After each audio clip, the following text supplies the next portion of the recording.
Pathshala. Good morning to all of you. So let's start with the today's chapter, that is the third chapter.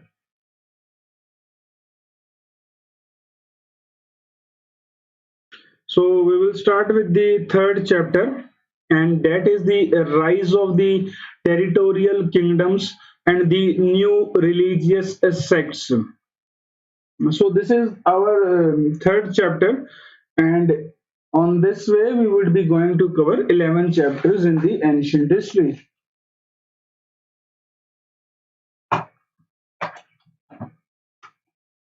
So after learning this chapter, you would be able to acquire the knowledge required for answering the questions regarding the migration of the Aryans towards the Ganga's plains and the use of the iron technology. A second, urbanization and the emergence of the Mahajanpadas. Socio-economic changes associated with these changes in the polity, Buddhism, Jainism, and Ajivikam, heterodox faith in the Tamil country. Now let's start with an introduction part. Aryans began migrating. Aryans began migrating eastward from about 1000 BCE. As they moved eastwards, they encountered thick forest. Iron played an important role or a significant role in clearing the forest. So here iron becomes an important part as they moved and they found the forest, and the keywords became the forest and iron. The fertile soil of the Gangetic Valley and the use of the iron plowshares improved the agricultural productivity. Iron also played a big role in improving the craft production such as the pottery, carpentry, and the metalworking. Now, this in turn paved the way for the urbanization. In the meantime, a spirit of the skepticism began to pervade, questioning every custom and orthodoxy in the belief system in the society, leading to the rise of the new faiths and the new ideas of several competing the alternative beliefs. Only the Jainism, Buddhism touched the heart of the people. In this lesson, we will focus on the territorial identities and the new heterodox religious sects that emerged during this period. Now, impact of the iron technology, the differing views. So, various scholars have their different views. Let's know what are their views. So, D.D. Kosambi.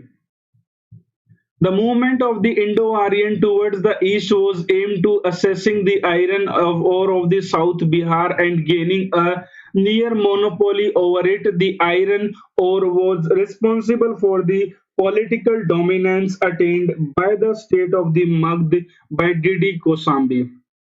Then R.S. Sharma says that the iron axes and the iron plows led to the expansion of the area under the cultivation in the Ganges Valley. Makhan Lal says that the use of the iron axe and the iron plow facilitated the clearing of the forest and generation of the agricultural surplus is a myth because even as the late 16th and the 17th century, the Gangetic Plain was heavily forested. Now, A. Ghosh and the Niharanjan Ray says that the forest of the Ganges region could have been cleared by the means of the fire. So these are the various views put forward by the various scholars about the iron and the movement of the civilizations towards the Ganga Doab or the Ganga Valley. Now, like otherwise we have done in the every chapter, we will begin with the sources first. The epic Mahabharata and Ramayana, the Dharma Shastras, Buddhist texts such as the Tripitaks and the Jataks, Jain texts and the Greek accounts such as that of the Aryan constitute the literary sources for the period. Archaeological excavations have collaborated the literary evidences. Iron objects such as the hoes, sickle, knives, hooks, nails, arrowheads, vessels, and the mirrors confirm the widespread use of the iron technology. Textiles, beads, pottery, ivory objects, ceramics, and the glassware and the artifacts of the other metal are also found. A large number of the terracotta artifacts have also been found. Now, here also you have to remember one is the regarding the literature, then the other thing is the archaeological excavation. Now, a large number of terracotta artifacts have also been found. Now, some of the urban features revealed by the excavation of the various cities are as follow. Northern black polished ware. So we have studied two wares, urban and the that PGW also we have studied. Northern black polished ware, considered as the luxury ware and the urban hallmark, have been excavated. The towns over the Rajgraha, Kosambi enclosed by a moat and sometimes they were fortified. Houses were built with the mud bricks and in some cases with the burnt bricks. Facilities such as the drains, ring wells, and the shock pits are found, confirming the second urbanization in the Gangetic Plains. Now, the next topic is about the development of the Gangetic Plain. Agriculture improved during this phase of the development in the Middle Gangetic Plain. Wet rice cultivation began to yield more produce of the rice than the crops, thus creating the necessary agrarian surplus. Protected irrigation alone was not responsible for the surplus production of the rice. Iron technology also played a crucial role. While it is debated whether the iron axe aided the clearing of the forest or the whether iron plowshare increased the agricultural yield. Now there can be no two opinion that it played a critical role in improving the production of the artifacts. The impact of the iron technology is better understood if one considers the technical changes which the introduction of the iron implements would have brought about in the various crafts activities.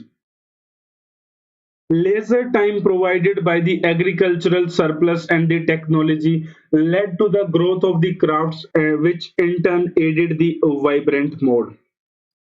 Now, the term that is the second urbanization. So, first urbanization is the Indus Valley civilization.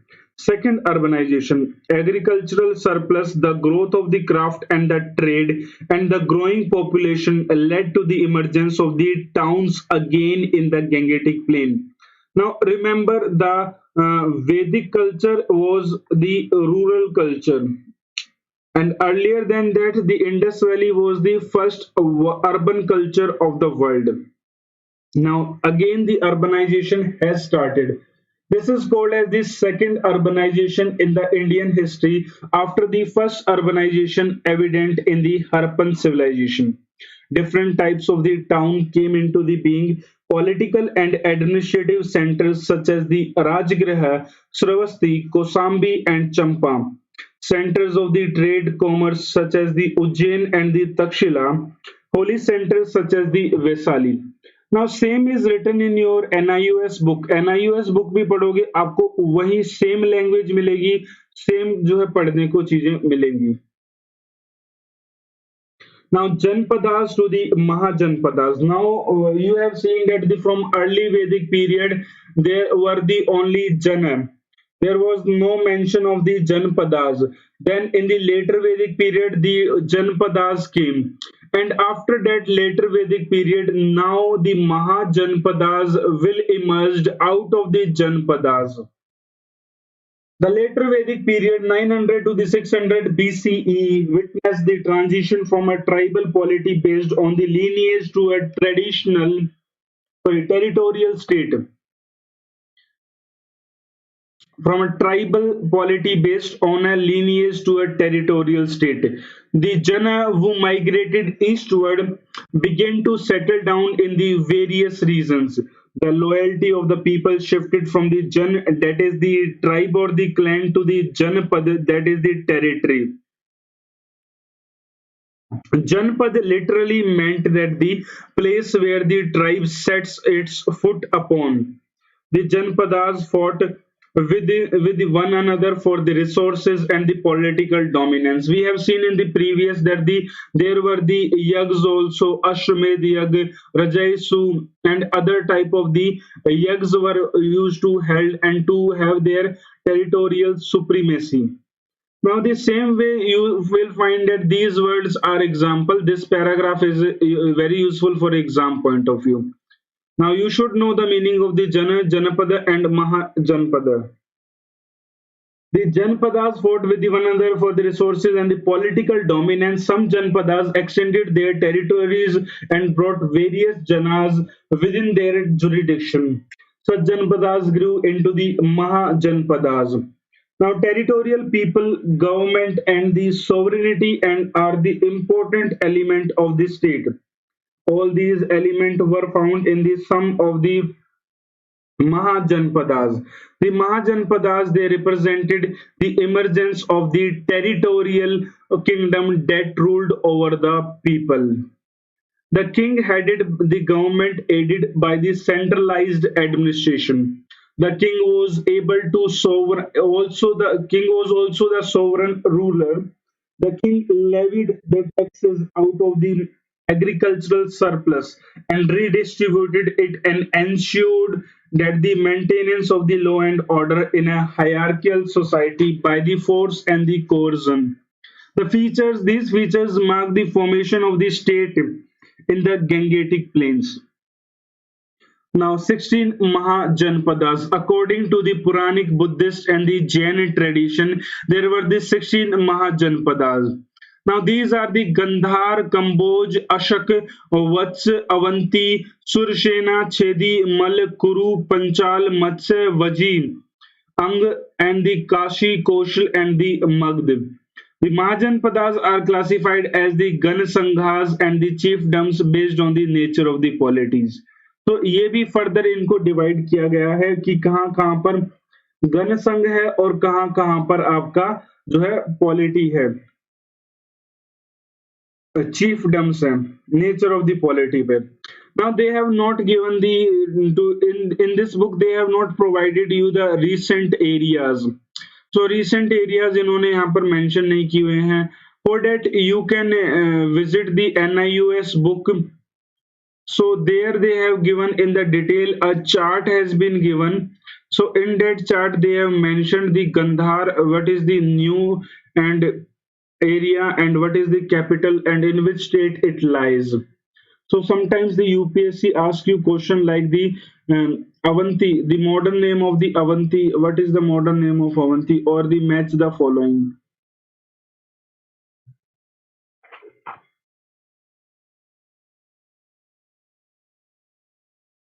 Gan Sanghas, the proto-states. So now we have to understand the Gan Sangh concept.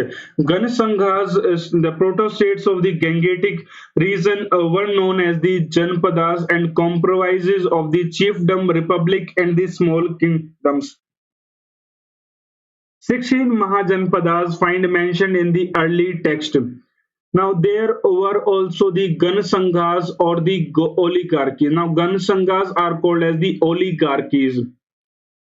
Now which were centered on the clan. The Vrajis were one of the best known of the Gan Sanghas, and Vaishali was their capital in the Mithila region. Now, these kingdoms did not come under the single decision-making authority of a king, but the decisions were taken by the collective basis by the heads of the different clans of the together. Now, oligarchy means the rule of few. So, few people ruling, that is called as the oligarchy. Now, there were also smaller kingdoms such as the Koshal and the Kasi. It is the interesting to note that the names of the clans such as the Ikshvaku and Vrishni, as well as their these early kingdoms are all mentioned in the two epic, that is the Ramayana and Mahabharata also. Monarchy or the kingdom. So there were the less Mahajanpadas which were having the oligarchy, but more were having the chiefdoms or the monarchies or the kingdoms. The Mahajanpadas on the Gangetic plains were also monarchies. Vedic orthodoxy was an established practice in these kingdoms. The priestly class enjoyed a preeminent status, and the Mahajanpadas, unlike the Ganesang. The kingdom were governed by the kings and the administered worthies was centralized. The Brahman priest provided the legitimacy to the king through the various rituals. So these things you have already seen in the later Vedic period. The Brahman has asserted their power and he has also increased in the power, whereas the Kshatriya, that the king is also increased its power. Now he had made these the kingdoms or the monarchies, that is the hereditary. The kingship was hereditary and the succession was in the most cases based on the laws of the primogeniture. Now, what do you mean by primogeniture? Primogeniture means that the eldest son taking over the throne. बड़ा बेटा जो है वो गद्दी पर बैठेगा तो वो primogeniture होता है. The king was assisted by the councils called as the Parishad and the Sabha. The councils were advisory in the nature. The king appropriated the agricultural surplus through the land revenue. Apart from a few other taxes, Bali was a tax imposed based on the area of the cultivable land. Bhag was obtained as the share of the produce. So there were the two taxes. One is the Bali and the Bhog. Bali and the Bhag. Kara and the Shukla were the some other taxes collected during that period. Thus, the king raised the revenue through the taxes to maintain the elaborate administrative structure and an army. The rich landowners were called as the Grihpatis. So, landowners को गृहपति कहा जाता था. These landowners employed the laborers called as the dashas or the karmkars. The smaller landowners were known as the kashakas and the krishakas. The society was stratified on the basis of the one. It emerged as a marker of the status. Cultivator and the artisans were identified as the shudras, a new social category that emerged during this period was placed below the Shudras in the social hierarchy and considered the untouchables. They were forced to live on the fringes of the settlement and they subsided on the hunting and the gathering their food. Now they were marginalized and they given only the menial jobs as the urbanization was on the rise. They had their own language which was different from the spoken by the Indo-Aryan. Now you will find when you will see the movie Article 15. So there is a movie that is Article 15. When you will see this movie, you will came to know about that there is classification and in the lower caste also. So there are the some people who are much lower and they are some are the much higher in the Shudras also or in the lower caste, and that is depicted in the 15th that is the Article 15 movie by the Ayushman. If you haven't watched, do watch it because it will make your concept of the caste clear. So it particularly talks about the caste system and how it is affecting our society. Nowadays also this system is prevailing in our rural areas. Next is the emergence of the heterodox thinkers. In the 6th and the 5th centuries before the Common Era, North India underwent a remarkable intellectual awakening that profoundly impacted India and influenced its culture and its subsequent millennia as well. The impact also swept across the South Asia. This awakening was the outcome of the questioning the existing philosophy by a host of the heterodox thinkers. Goshal, the Gautam Buddha, Mahavir, Ajit, Kishakam, Bilin, and the other thinkers renounced the world and wander across the Gangetic plains, contemplating and reflecting on the social and the cultural scenario of their times. It was not uncommon to see the ascetics crisscrossing the Gangetic plains, propounding new ideas. The teaching of these ascetics address the need of a rapidly changing society, which show the emergence of new polity, the coming into the being of an urban centers, development of the crafts, and an increase in the long distance trade. This thinker questioned the Vedic ideas of the soul, mind, and the body, thereby paving the way for the rise of the new religious sects. Even though all of them questioned the Vedic religion, now there was rivalry among them. Eventually, Buddhism and the Jainism emerged as the popular faiths. Now, nothing important in this paragraph. The thing they are talking about that when in the later Vedic period, the Brahminism it rose to the power. Now it became so strict, the rituals became so hard, and the class division it started. And it was very hard for a common people to understand those things and to follow those things. Now, in order, it was realized by the some of the thinkers or the some of the later person who will make their own religion, and they understand that the people are affected, and a new religion has to be created in order to come out of these rituals, these practices, and the society that is the rigid society. So then comes out the religion that is a Buddhism, Jainism, Ajvaik. Causes of the intellectual awakening. 6th century BCE was a period of the intense intellectual ferment. Now, there are several reasons for the emergence of this ferment. So, the first reason is that the state formation and the rigidity of the Vedic religion constrained the liberty of the thought of the and the action. A revolt against the religious practice of the following the dogmas found its articulation in the heterodox sects. So one is the liberty and the thought and the action.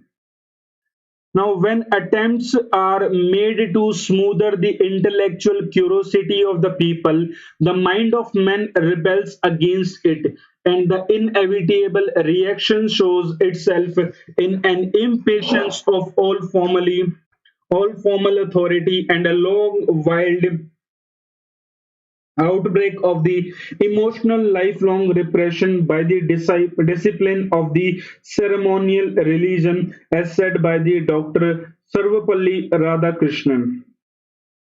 Now, second is that the emergence of the territorial identities accelerated the process of the socio-political and economic changes. The elite class, disillusioned with the system in place, began to move in protest towards the heterodox religion, blossoming in the Magध and the Middle Ganga plains. So, second keyword is your socio-political economic changes that were happening in the society.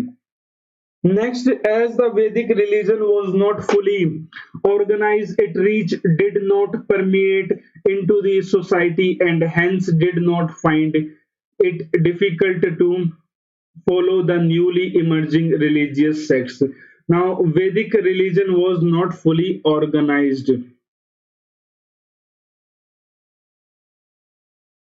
Next keyword was that. Now, with the urbanization and the expansion of the trade, new classes of the merchants and the bankers, such as the states, sought higher social status appropriate to their economic status. Now, जैसे ही लोगों के पास पैसा आता है, वो गरीबी से उबर जाते हैं, तो वो ये सोचते हैं कि हमारी क्लास बदल जाए, हमारी कास्ट बदल जाए. So, but their society, if the society is so rigid, this does not happen. The grievances of the Kshatriyas was that they were denied a stage of the life of the ashram, a privilege permitted only to the Brahmins in the Vedic texts. Next comes the heterodox sects.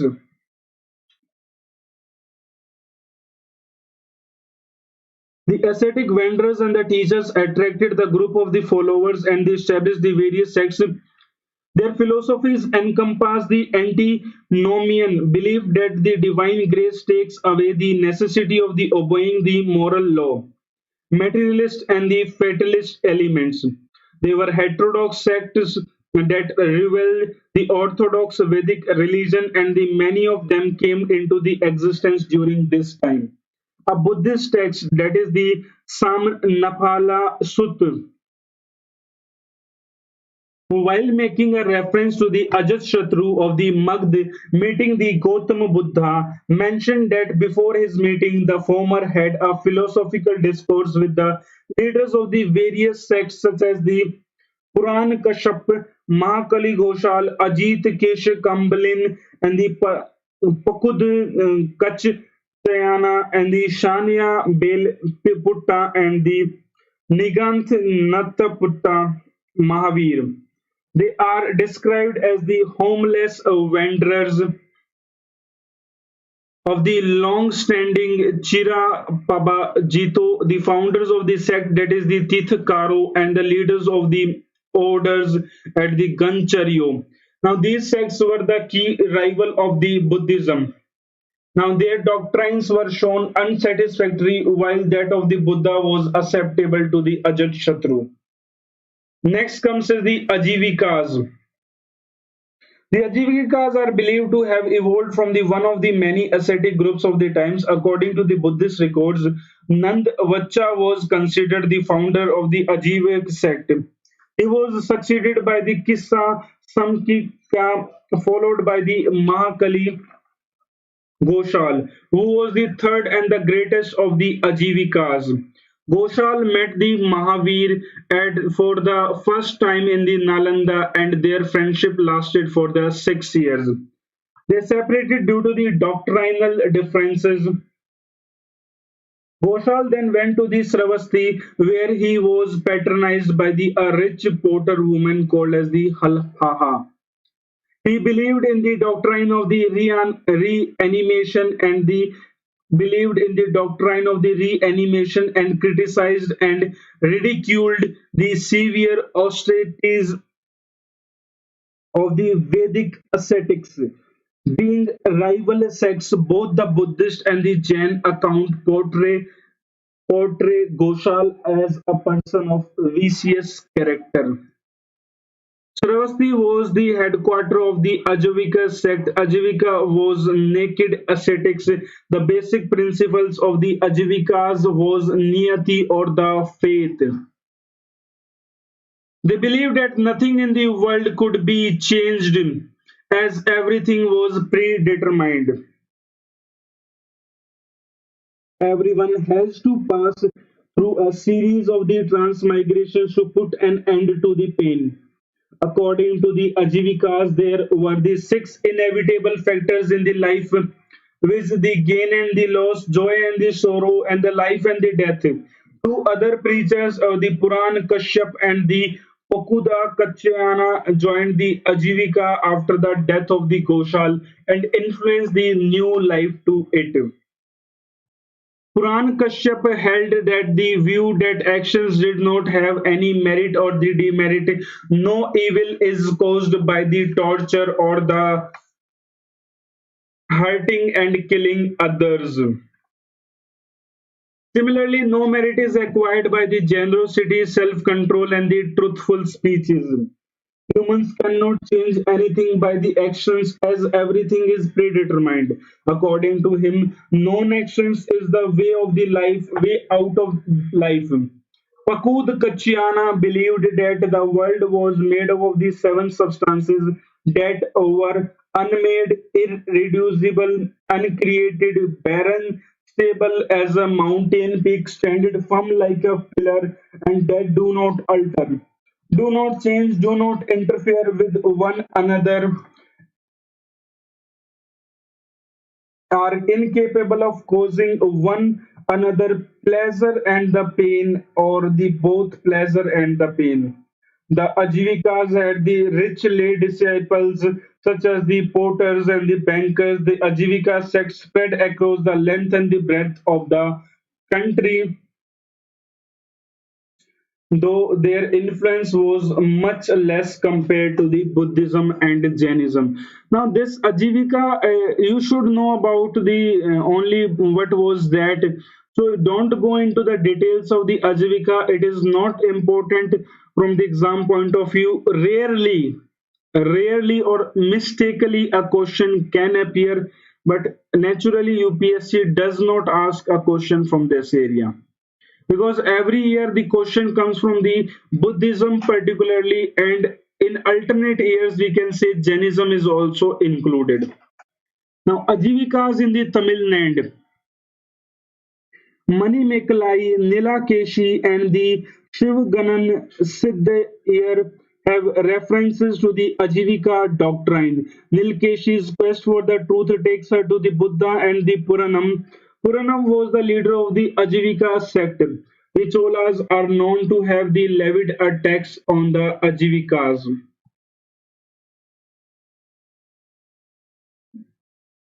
Ajita Keshakambalin, Ajita of the hair blanket, was the materialist. He believed that the every human was made up of the four primary elements, that is the fire, water, wind, and the sense. After death, this and these elements return to the earth. Now there is no life after the death, he said. Generosity is taught by the idiots. The words of those who speak of the existence after the death are false, empty chatter. Now, with the breakup of the body, the wise and the foolish alike are annihilated, destroyed. They do not exist after the death. Then Lokyata and the Karivaka. The term Lokyata signifies the materialist thought. Indian materialism has also been named as the Karvak after the one of the two founders of the school. Karvak and the Ajita Keshkamblin are the said to have established Indian materialism as the formal philosophical system. Karvakas developed the concept of the skepticism and believed in the pursuit of the knowledge through the experience. They questioned the authority of the Vedas. Rivalry among the heterodox sects.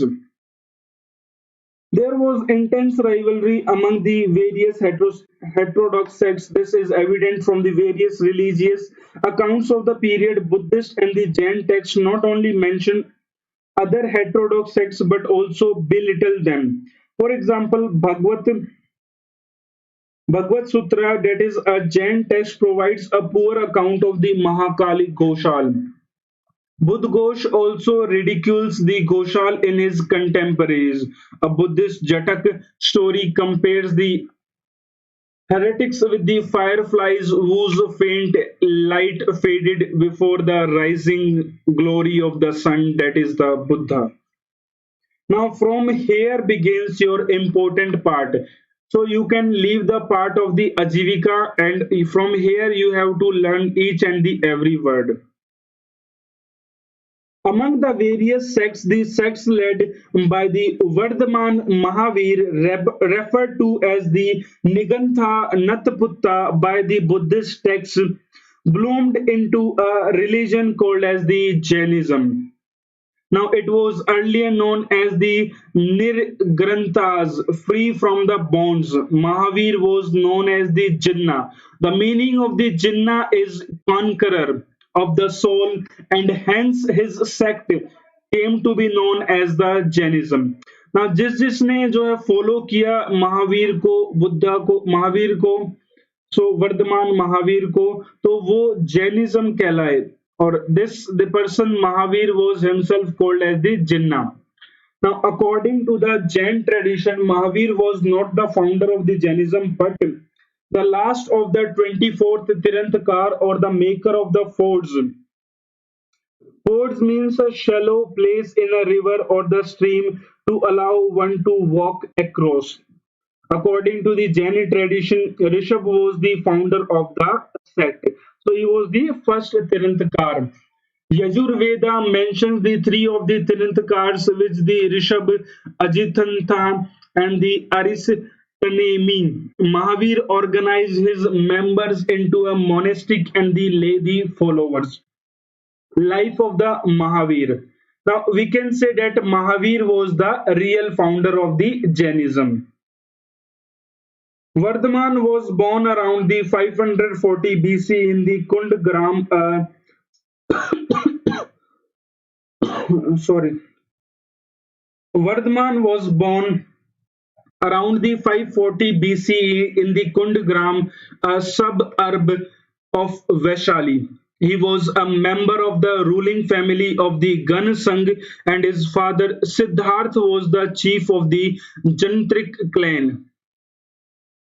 His mother Trishna was a Lichavi princess and the sister of its chief Chetak.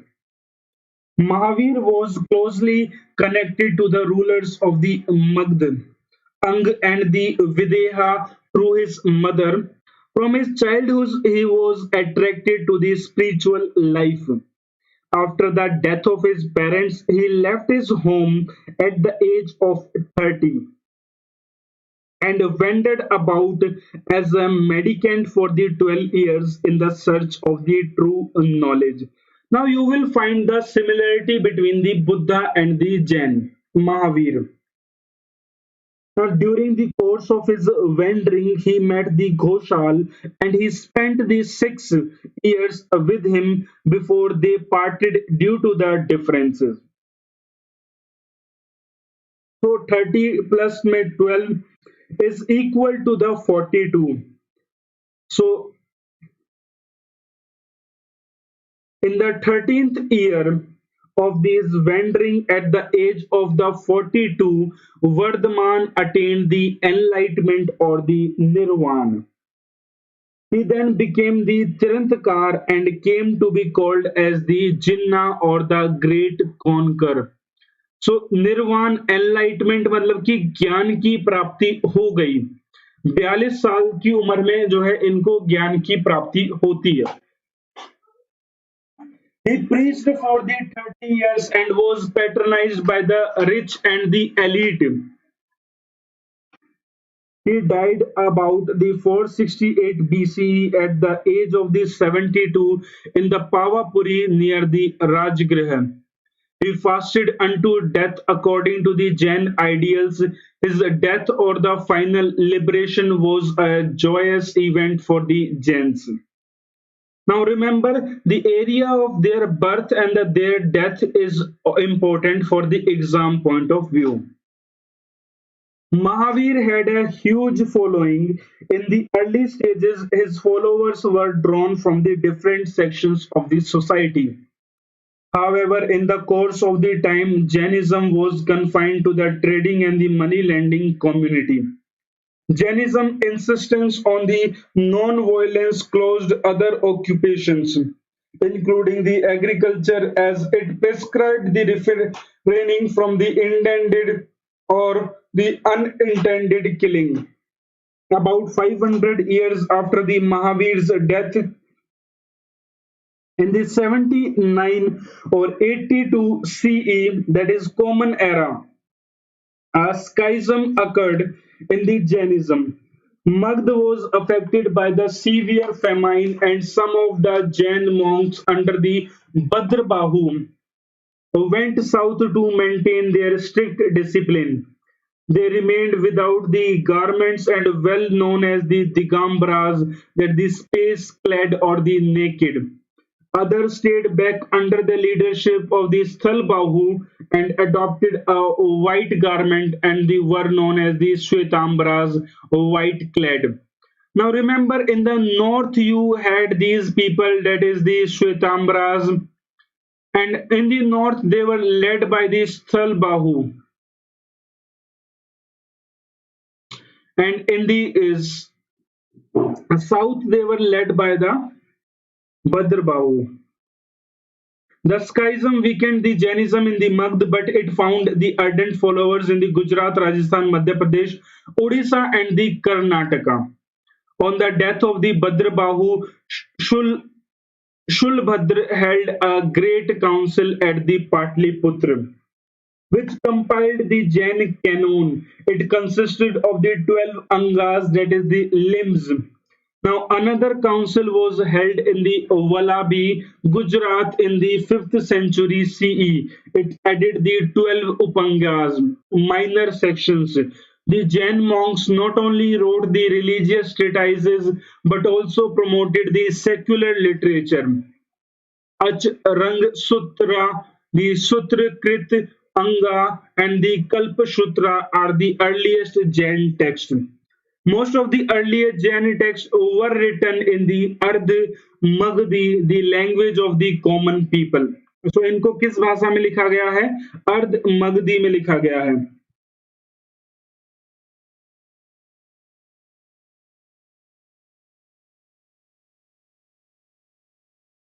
The tenets of the Jainism. The central tenet of the Jainism is non-violence. No other religion lays as much emphasis on the non-violence as does the Jainism. It also criticizes the human emotion. Jainism denies the existence of the God. In its early stages, deity was not worshipped in the Jainism. Now, it emphasizes that the salvation cannot be attained by worshipping the God or by sacrificing. It stipulates that one can escape the misery only by performing the austerities. Now, these are important. What is the philosophy? That tells you the philosophy of the Jainism. Mahavir rejected the Vedic authority. Now, this line is very important for your exam point of view. Mahavir rejected the Vedas, Vedic authority. Hence, Jainism is an unorthodox religion. According to Jainism, the world has no beginning or the end. It goes through a series of the progress and the decline according to an eternal law. Jainism advocated the dualism. The world is made up of the soul and the matter. Soul means the jiva and the matter is the ajiva, which are the eternal. The coming together of the jiva and the ajiva created the karma. That is your actions. Now, which leads to an endless cycle of the birth and the rebirth. So, this word is very important, the karma or your actions. To free oneself from the karma, one has to practice the severe austerities and the self mortification. Therefore, in Jainism, only the monks could achieve the liberation from the cycle of the birth and the rebirth. Now, three ratnas that I call as the KFC. So these are the three ratnas. Jain disciple requires the adherence to the certain rigorous rules. The Jains are required to follow three principles called as the three ratnas or the three gems: right faith, right knowledge, and right conduct. Five vows. The monks have to undertake the five great vows. शपथ लेनी पड़ती है. That is not to kill or the injure, not to steal, not to lie, celibacy, and not to possess the property. Now, if I talk to you about the Gandhis, the concept of the non-violence, it somewhere is right from the Jain religion. The five vows are the common to the both the monks and the lay followers. The monks were to observe the vows more rigorously than the lay followers, as the Jainism placed the great emphasis on the non-violence. Strict observers of the faith were a muslin cloth up around the mouth and nose so that they would not inhale the small insects even by mistake.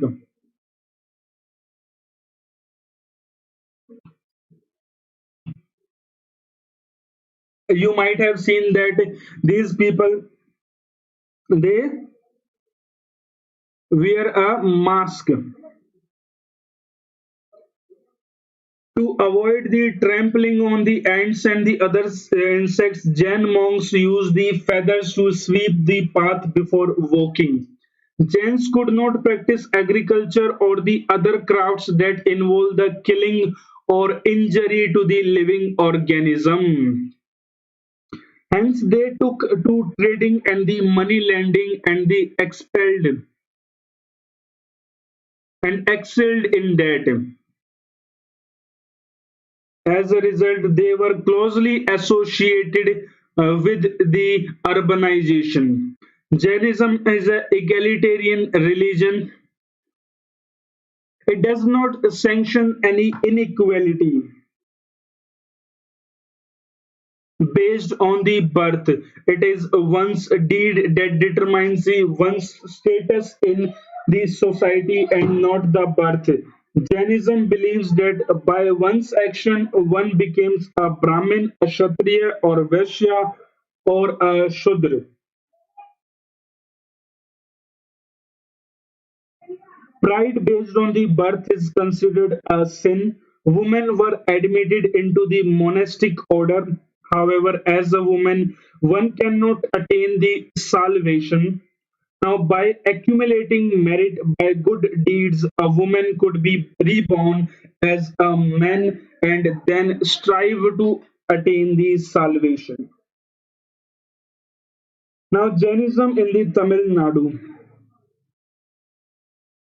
Jainism spread into the Tamil Nadu from about the 3rd century CE. Now, Jain rock shelters are found in the large numbers around the Madurai and the other places.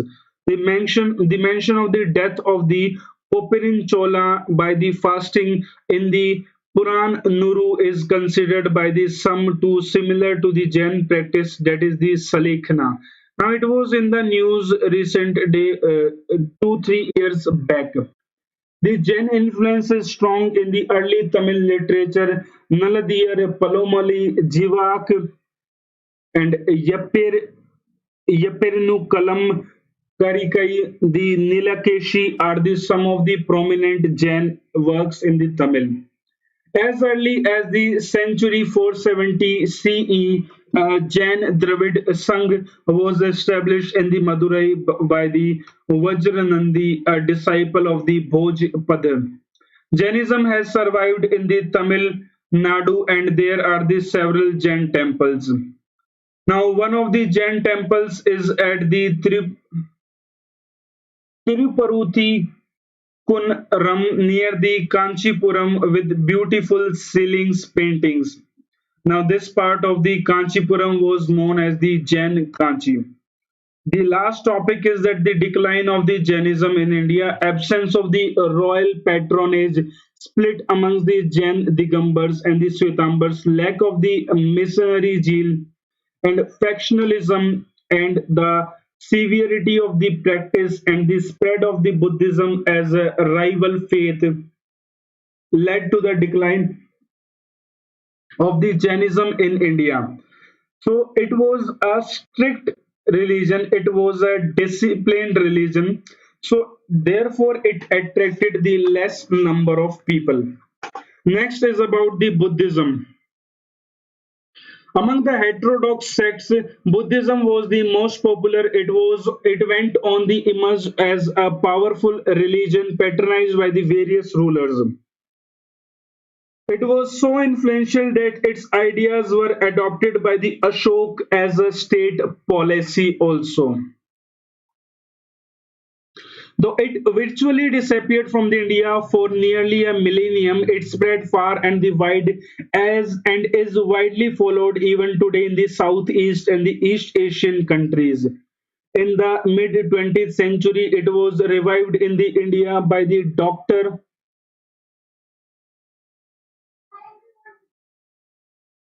Swet in Hindi. In Hindi, Swet means the white, or in the Sanskrit, the Swet means the white. So the opposite of that is Digambar. Digambar means that the person who are naked.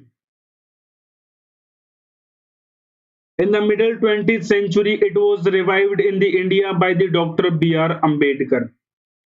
Now, life of the Buddha. Gautam Buddha was born as the Siddharth in the Shakya clan to its king Shuddhodhan and his chief, the queen Mahamaya. His mother Mahamaya dreamt of the white elephant with the six tusks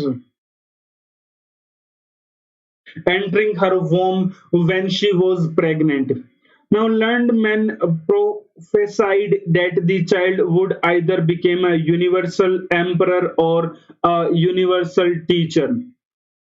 Now, while the Mahamaya was going to her parents' home, Siddharth was born in a park in a Lumbini near the Koshambi. Sorry, not the Kosambi, Kapil Vastu. Siddharth grew in the luxury. As a royal prince, he married the Yashodhara and had a son named as the Rahul.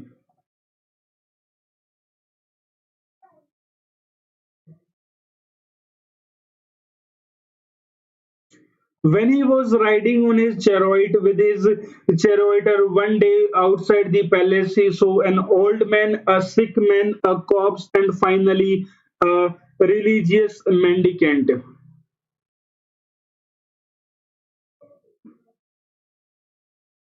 Overcome by the remorse at the misery of the people, he left his palace in the dead of the night and search of the eternal truth. He rode in his chariot, pulled by his favorite horse Kanthak, and driven by the charioteer, that is the Channa, far away from the city. He cut his hair and sent it along with his discarded garments and jewelry to his father. Now, this is known as the Mahabhishkaran, or that the great going forth. Siddhartha wandered about and joined the Alar disciple for a brief period. He also sought the guidance from hermit Udak Ramaputta. Siddhartha was not satisfied with their path and practiced severe austerities, which left him nearly the dead. One day he ate the rice boiled in the milk given by a milkmaid named the Sujata and began the meditation under a peepal tree in the Bodh Gaya.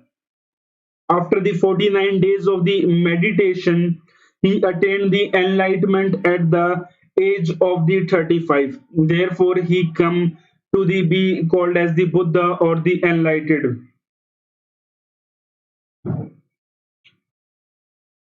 At the age of the 35. Thereafter, he came to be called as the Buddha or the Enlightened. He then delivered his first sermon in a deer park in the Sarnath near the Varanasi. Now, these places are very important. Do remember and write the each place and like the Bodh Gaya people then the Varanasi. This event is described as the Dharam Chakra Parivartan or the wheel of the great law. He spoke about the Four Noble Truths and the middle path, that is the Madhya Marg. He established the Sangh and he spread his ideas far and the wide. Buddha and his followers traveled for the 8 months of the year and stayed at the place for the 4 months of the rainy season. At the age of the 80, he passed away in the Kushinagar. This is known as the Parinirvan. So this Kushinagar is also important, and that is the Parinirvan. The prominent disciples of the Buddha were the Shariputta, Mahamoggallana, and the Mahakachyan and the Anand. Buddha had a huge following among the royalty and the lay persons. Buddhist councils, this is important. Buddhist councils are important. After the death of the Buddha, the tenets of the other aspects of the Buddhism were decided upon in the councils of the Buddhist monk. Over a period of the time, four Buddhist councils were held. The first Buddhist council was held at the Rajgriha after the Buddha death under the patronage of the Ajat Shatru. Now it was headed by the Upali. In this council, Upali recited the Vinaya Pitak. Anand recited the Sutta Pitak. And the second Buddhist council met at the Vaishali a century after the Buddha's death. The Buddhist order split into the two later. That is, the one was called as the Sthavirvadins, or the believers on the teachings of the elders, and the other known as the Mahashangikas, the member of the great community. And the third Buddhist council was held at the Patliputra. It was convened by the Ashok, second by the Kal Ashok, and the third by the Ashok. The Satavirvadins established themselves strongly and they expelled the heretics. The last section, called as the Katha Vatu, was added to the Abhidham Pitak. So Abhidham Pitak, it was added to the this. Now this paragraph is very important. Now, the fourth Buddhist council was held at the Kashmir during the regime of the Kanishk, and the Sarvastivadins were an important sect of the Buddhism. Its doctrines were compiled in the Mahavibhash. Now, Buddhist sect, in the course of the time, the Sthavirvadins, Mahasangikas, and the Sarvastivadins emerged as the major sects of the Buddhism. Now, this is a previous year question by the UPSC. That what are the Sthavirvadins, Mahasangikas, and the Sarvastivadins? New ideas emerged among the Sharavadins and the Mahasangikas. It led to the emergence of the Mahayana and the Hinayan, the great and the lesser vehicles in the Buddhism. Mahayana, or the great vehicle, became the popular and the influential in the India. Nalanda University was an important center of the Buddhist learning and was patronized by the Palas. It spread to the China and the Japan. Hinayan, or the lesser vehicle, became the popular in the Sri Lanka, Burma, Thailand, and the other Southeast Asian countries. By the end of the Gupta period, the Vajrayana, on the vehicle of the thunderbolt, emerged. It was popular in the Bengal and the Bihar.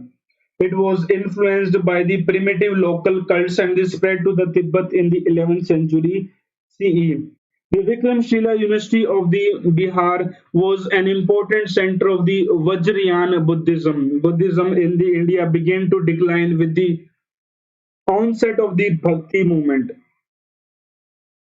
Slowly, the Buddhism came to be influenced by the Hindu practices, and soon the Buddhism was incorporated in the Hinduism, and the Buddha came to be considered as an avatar of the Vishnu in the some traditions.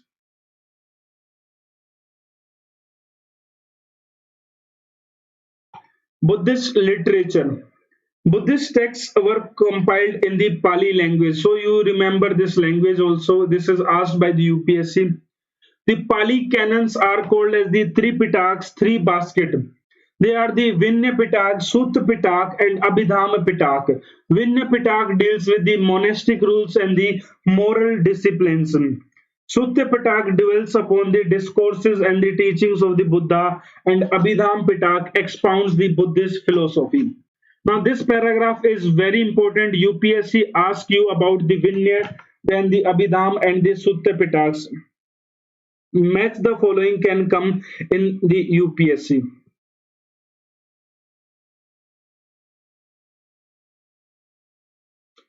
Sutta Pitak deals with the discourses, Abhidham Pitak, the Buddhist philosophy, and the Sutta Pitak, which contains the teaching of the Buddha, is divided into the five groups or the Nikayas. They contain the popular works such as the Tirangata and the Three Gatha, hymns of the elder monks and the nuns, and the Jatak tales, that is the Buddha's deeds in the previous birth as the Bodhisattva. So this, the last part is very important. Now, other important Buddhist works include the Milind Panho and a discussion between the Greco-Bactrian king Menander and the Buddhist monk Nagasen, and the Ceylonese chronicles, Deepvamsa, the Island Chronicles, and the Mahavamsha, Great Chronicle, and the Kulavamsha, that is the Lesser Chronicle. Next is a starving tigress, Jatak Dale. Born in a renowned family, renowned for the purity of the conduct and the great spiritual devotion, the Bodhisattvas became a great scholars and the teacher. With no desire for the wealth, he went into the forest and led a life of an ascetic. It was in the forest he encountered a starving tigress, which, after giving birth to the cubs, was about to eat her own new cubs for the survival. With no food in the sight, the Bodhisattvas offered his body as food to the tigress out of the compassion. Four noble truths of the Buddha. The four noble truths of the Buddha are the noble truth of the suffering, birth, age, death, the unpleasantness, separation, unfulfilledness, wish. The noble truth of the origin of the suffering. The thirst for the pleasure, power, long life, etc., are the causes for the sorrow. Now, the noble truth of the cessation of the suffering is the nirvana, that is the complete stopping or the release from the sorrow.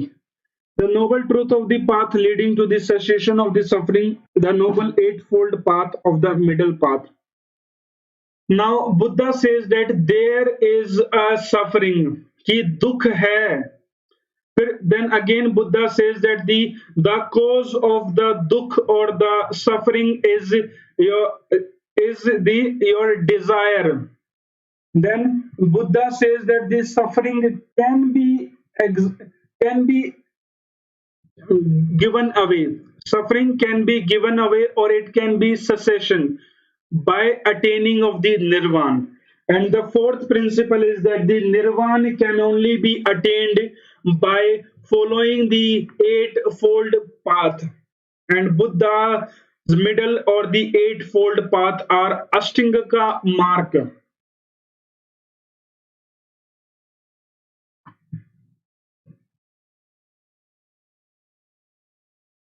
It talks about the right views, right resolve, right speech, right conduct, right livelihood, right effort, right collection, right mediation. Meditation.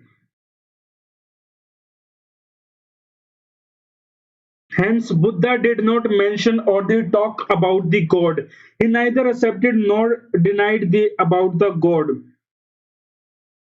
Buddhism advocated the equality, it preached the non-violence or the ahimsa and the love towards the all. Now, the UPSC asks you the common things between the Jainism and the Buddhism. So remember, non-violence, ahimsa, they are the common. Equality is common. However, it was a moderate religion compared to the Jainism insistence on the ahimsa. It prompted the trade and the capitalism as it was against the waste and advocated the frugality. Jobs involving any form of the killing were forbidden, and the trade in the weapons, living being the meat and the liquor and the prison were not permitted.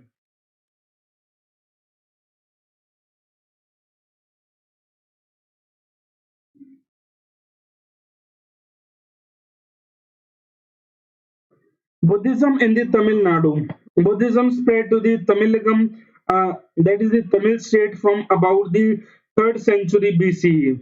Ashokan inscriptions found in the Deccan region vouch for the spread of the Buddhism to the southern part of the India. Archaeological evidences also reveal the existence of the Buddhist complex of the 4th century CE in the Kaveri Pattanam.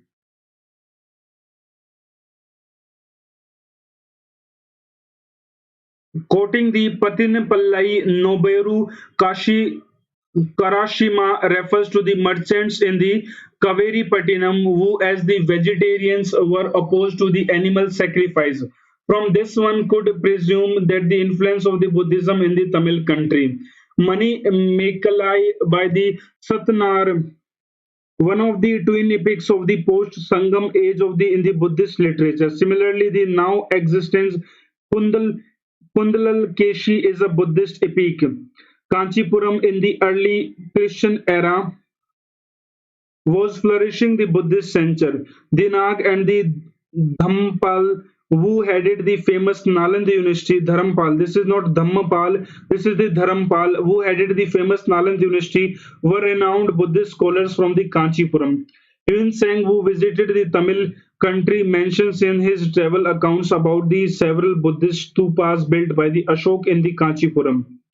A Buddhist temple was built in the Nagapattinam and at the request of the Chinese ruler during the regime of the Pallava king Narasimhavarman II. A Chinese monk Wu Hing visited the monastery in the CE 1006 during the regime of the Rajaraj I. Sri Vijaya King Mar Vijayatunga Varman built the Buddhist temple in the Nagapattinam. It was called as the Sulmani Varma Vihar. Now, next part is the decline of the Buddhism in the India. Buddhism faced the division from the time of Buddha time, division into the various splinters like the Hinayan, Mahayana, Vajrayana, Tantrayan, and the Sahajiyan led to the Buddhism lose its originality. Pali and the Prakrit were the spoken languages of the people of the north, and it was through these languages the message of the Buddhism was spread. But ever since the times of the Fourth Buddhist Council held during the regime of the Kanishk, Sanskrit had come to be adopted. Buddhism thereupon became the unintelligible to the common people. Buddhism also lost its royal patronage after the Harshvardhan. In contrast, the Vedic religion got the royal patronage first from the Pushyamitra Sunga and later by the imperial Guptas. The role of the exponents of the Bhakti movements like the Ramanuja, Ramanand also helped to restore the glory of the Vedic religion. The invasion of the Huns gave the death blow to the Buddhism. Tormana and the Mihirkulu, the two Huns chief, had a deep-seated hatred for the Buddhists and they almost liquidated the Buddhists living in the northwest India. To make the matters worse, the Rajput rulers who could not reconcile to the Buddhist concept of the non-violence and as ardent advocates of the Vedic religion started persecuting the Buddhists. Finally, the invading Arabs and the Turks forced the Buddhist monk to flee from the India and seek asylum in the Nepal, Tibet, and the Ceylon. In consequence, the Buddhism faded away in India. Now, this was a chapter that we have did. Buddha delivered his first sermon at the Sarnath. Dash is the Buddhist text which makes the reference as the Ajashatru's meeting to the Buddha.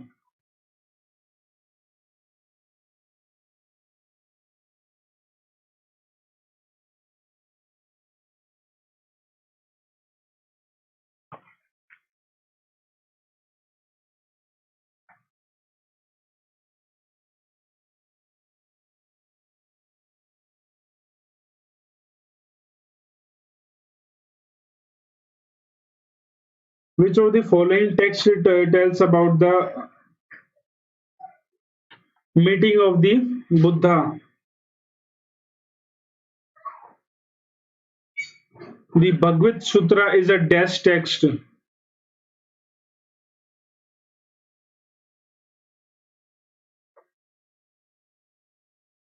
is a Buddhist text.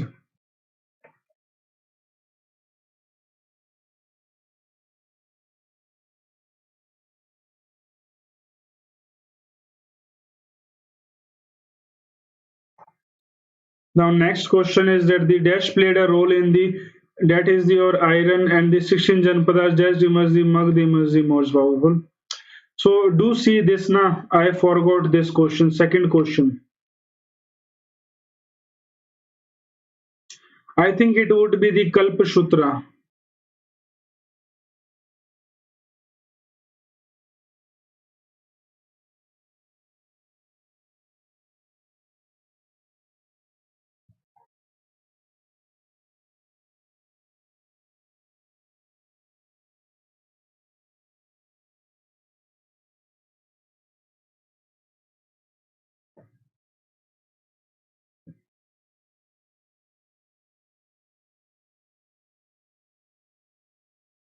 So this was in this class. So next topic that we would be going to do later on is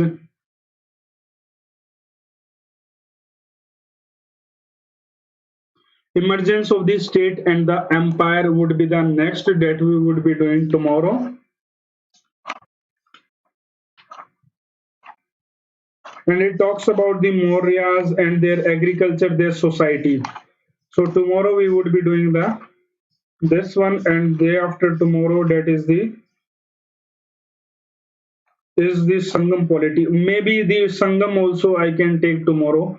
So that was all in this class. Thank you all of you.